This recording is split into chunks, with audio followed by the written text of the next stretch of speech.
అలా మార్కెట్‌కెళ్ళినప్పుడు బ్రోకలీ అయితే కనిపించేసిందండి. Broccoli season అయితే వచ్చేసింది. బ్రోకలీ ఎక్కువగా దొరుకుతుంది. కాబట్టి బ్రోకలీ, క్యారెట్ తోటి ఈరోజు హెల్తీగా బ్రేక్‌ఫాస్ట్ అయితే చేసి చూపిస్తున్నాను. ఇక ఈ కాడలన్నీ తీసేసుకొని బ్రోకలీని ఇలా చిన్న చిన్న పీసెస్‌గా కట్ చేసుకొని, కడిగి, వాష్ చేసి పక్కన పెట్టేసుకోవాలి.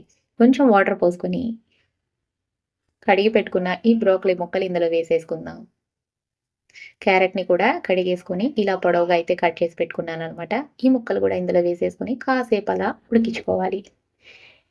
ఇప్పుడు ఇవి ఇలా ఉడుకుతున్నప్పుడే కొంచెం సాల్ట్ అయితే వేసేసుకోవాలి. ఇలా వేయడం వల్ల ఈ ముక్కలకి ఈ సాల్ట్ అంతా పట్టి మంచి టేస్ట్ అయితే వస్తుంది తింటున్నప్పుడు.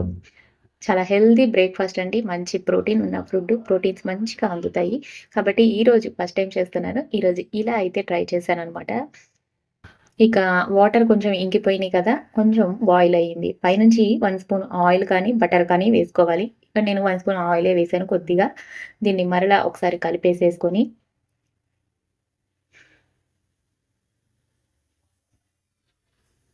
ఇంకొంచెం టేస్టీగా ఉండడానికి పెప్పర్ కచ్చాపచ్చాగా దంచేసుకుందాం. పైనుంచి ఇలా పెప్పర్ ఇలా వేసేసుకొని దీన్ని టాస్ చేసేసుకుందాం. చాలా సింపుల్‌గా ఈరోజైతే హెల్తీగా అయితే ఇలా ప్రిపేర్ చేశాననమాట. తప్పకుండా ఇలా ట్రై చేయండి. మంచి ప్రోటీన్ ఫుడ్డు. ఇంకా దీన్ని ఇలా సర్వ్ చేసేసుకుందాం. ఈరోజు దీంతో పాటు ఆరెంజెస్ కూడా ఇచ్చేసాననమాట. ఇక చాలా బావుంది టేస్ట్ అయితే. ఇక మా పిల్లల విషయానికొస్తే పెద్ద పాప అయితే తినడానికి కొంచెం ఏడిపిచ్చేసింది. ఫస్ట్ టైమ్ గదా తినడం. అందుకని ఇక తర్వాతయితే ఈ క్యారెట్టు, ఆరెంజెస్ ఒక 2, 3 అయితే టేస్ట్ చేసింది తను. ఇక మిగతా వాళ్ళందరూ మంచిగా అయితే తినేశారు. మరి హెల్తీగా ఉండడానికి తప్పకుండా ఈ బ్రోకలీ దొరుకుతున్న సీజన్‌లో ఇలా అయితే ట్రై చేయండి. నచ్చితే ఒక లైక్ చేయండి. ఫస్ట్ టైమ్ నా ఛానల్ చూస్తున్నట్టయితే